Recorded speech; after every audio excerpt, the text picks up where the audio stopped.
Hello, I'm Chris from Zingerman's Coffee Company. I'm the roaster and trainer here at the roastery. And today we're going to brew an Aeropress. I'm going to kind of walk you through the different things it comes with. So the first thing it comes with is the brew chamber, then the plunger. It's got your brew cap, pack of filters, a stir stick, a funnel, and a little coffee scoop, right? And so I'm going to kind of walk you through the way we would do it here at the coffee company. There's actually a bunch of different ways you can brew an Aeropress, but we're going to show you how we would do it as if you were to come into our cafe and order it from one of our baristas, right? So the first thing we're going to do is we're going to go ahead and weigh out some coffee, right? So we're going to make an 8-ounce cup of coffee, and to make that 8-ounce cup of coffee, I'm going to use about 18 grams of coffee. So I'm going to use a little kitchen scale here. If you don't have a kitchen scale, that's all right. You can use a scoop, and if you need the scoop measurement, it's about 2 tablespoons per 8 ounces of coffee, right? So we're going to go ahead and use our scale here and weigh out 18 grams. Kind of best practice for brewing coffee is to use fresh ground coffee. I know that not all of us have access to a grinder, but if you do have access to a grinder, you can really improve your cups by having a fresh grind.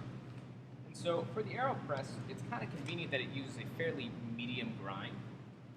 Something that might already come with the appropriate grind is pre-ground coffee at the store. You don't necessarily need to have a special grind for the Aeropress, but we do want it to be kind of a medium grind. So I'm going to go ahead and grind my coffee.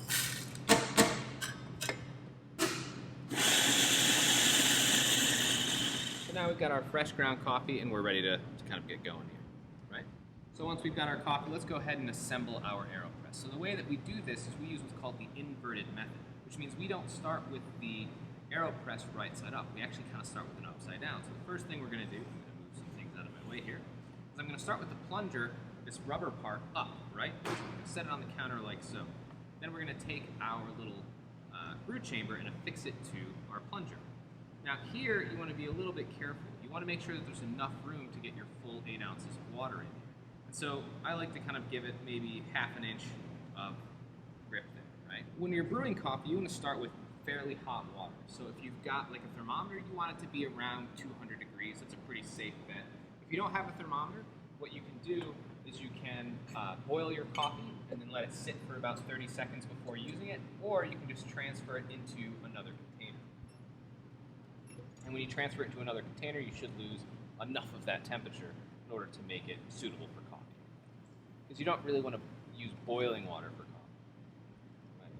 Right. Now we've got our nice fresh hot water. We're going to go ahead and preheat our Aeropress. So one thing that can be a struggle for these sort of individually brewed cups of coffee is maintaining temperature. And so by preheating our brewer, we're going to kind of have a more consistent temperature throughout our brew. So I just pour in, I don't know, maybe 2 or 3 ounces. I kind of give it a nice little swirl, and then we want to make sure we dump this out. Right. Now we're going to go ahead and add our coffee now at this point. Then we can go ahead and remove our funnel, and we can set those two things aside. And then we're going to go ahead and take our filter cap. We're going to place these sort of circular disc filters, just one of them, into our brew cap. And then I'm going to go ahead and pour some water through it. So I'm pouring some water through it for a couple of reasons. First, it'll help it kind of stay in place in the brew cap.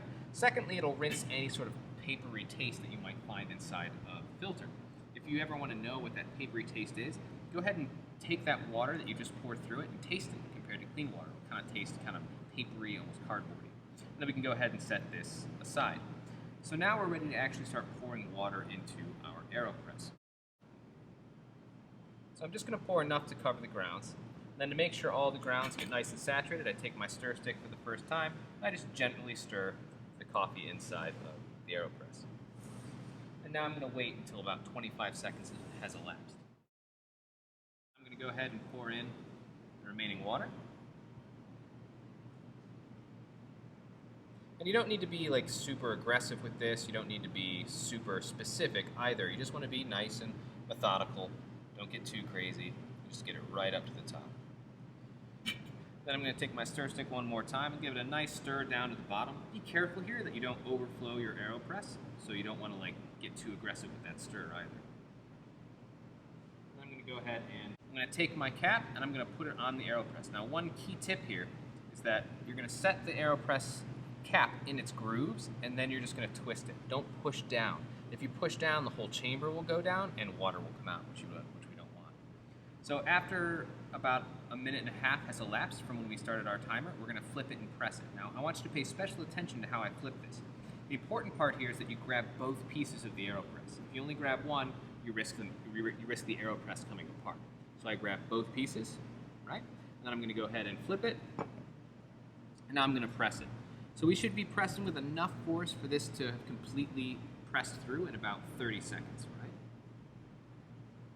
So you don't need to press with like an unholy amount of force. You just need to kind of lean. I'm kind of using the weight of my body to kind of make this work. When you hear like sort of a hiss of air or you can't press it down any further, that's when you know you're done, right? Then we just remove our Aeropress. We've got our coffee.